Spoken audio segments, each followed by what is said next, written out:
விவசாய பெருமக்களுக்கு வணக்கம். நாம் இன்று எம்பி 3030 என்கிற மகேந்திரா சீட்ஸ் கம்பெனியுடைய ஒரு ஹைப்ரிட் நெல் ரகத்தை பற்றி பார்க்கலாம்.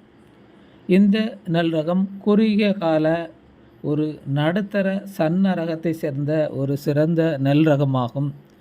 இதனுடைய மகசூல் அதிகபட்சமாக 10 டன் வரை, ஹெக்டேருக்கு 10 டன் வரை மகசூலை கொடுக்கக்கூடியது என்று கம்பெனியின் மூலம் கூறினாலும், அதிகபட்சமாக ஹெக்டேருக்கு 8 டன் வரை மகசூல் கிடைக்கும் என்று அநேக விவசாயிகள் கூறுகிறார்கள்.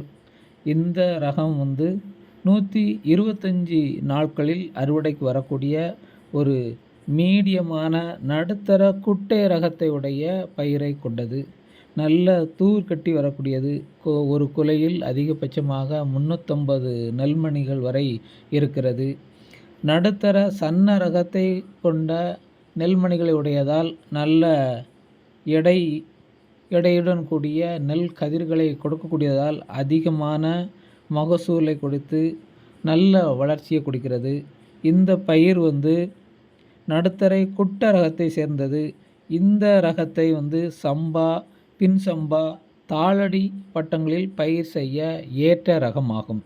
இந்த ரகத்தில் துங்குரோ வைரஸ், புகையான் மற்றும் இலை சுருட்டுப்புழு, இலைக்கரகள் போன்ற நோய்களுக்கு மிதமான எதிர்ப்பு திறனை கொண்டு வளரக்கூடிய ஒரு சிறந்த நெல் ரகம். இந்த எம்பி 3030 என்கிற இந்த மகேந்திரா சீட்ஸ் கம்பெனியுடைய இந்த ரகம் மிக சிறந்த ரகமாக இருக்கிறது. சாப்பாட்டுக்கு ஏற்ற நல்ல வெண்மையுடைய அரிசி, சாப்பாட்டுக்கு நன்றாக இருக்கிறது. அநேக விவசாயிகள் இந்த விதை கிடைக்கவில்லை என்று கூறுகிறார்கள். இந்த விதை கிடைத்தால் பயிர் செய்யுங்கள். நன்றி.